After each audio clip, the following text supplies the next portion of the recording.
The Samsung Galaxy A55 is the Samsung phone to buy. The Galaxy A55 offers a great cost to performance that would satisfy anybody who needs a phone but doesn't typically rely on a phone for too many things. If you're new to Android phones, Samsung has the Galaxy S series and the A series. While the Galaxy S range is made for high performance and advanced technological features, the A series is more about affordability while having some of the new features. The Galaxy A55 has the same chassis aesthetic as the Galaxy S24 and S24 Plus, with the addition of indents on the right side that wraps around to offer a polished aluminum feel. The cameras look more premium this time, though the back looks less reflective than on the S-range devices.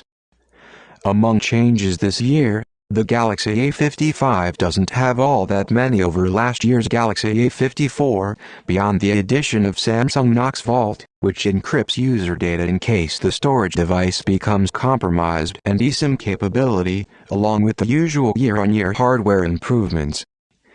The device comes with 128GB storage, expandable with a microSD, a 5000 mAh battery, 8GB RAM, a 6.6-inch OLED display, 120Hz, 1080x2340, an IP67 resistance rating, and Samsung's budget range Exynos 1480 CPU.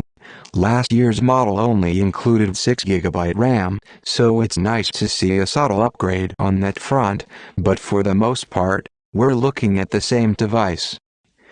The displays are both Super A and OLED with a 120Hz refresh rate and reached peak brightness of 1000 nits. The A55 also has slightly thinner bezels around the display, and Samsung added a new feature called Vision Booster. This is supposed to make the screen look clearer and brighter in a variety of lighting conditions.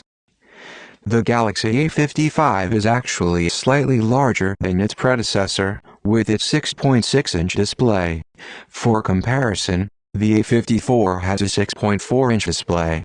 The A55 is also slightly heavier, at 213 grams, versus the 202-gram weight of the A54. The weight difference is partly due to the materials used for each phone. The old Galaxy A54 had a plastic frame, while the new Galaxy A55 switched over to a metal frame. Because of this, the A55 should feel a bit more premium than its predecessor. And that's fine. This is a considerably powerful device that exists to be accessible. It lacks the premium flair of the Galaxy S range, including greater color variety, better screens and better performance. But I highly doubt that most people would get any benefit from many of those features. In terms of features that do matter for most people, the battery and performance of the Samsung Galaxy A55 were completely fine. With this new ISP, Samsung claims that the A55 should be able to take better low-light images. There is also a new night portrait mode and Super HDR video support. In terms of day-to-day performance, I found it to be a fairly average experience, nothing exceptional and nothing bad. It's heavy-duty enough to handle Android games like League of Legends, Wild Rift and Call of Duty Mobile at consistent frame rates without stuttering.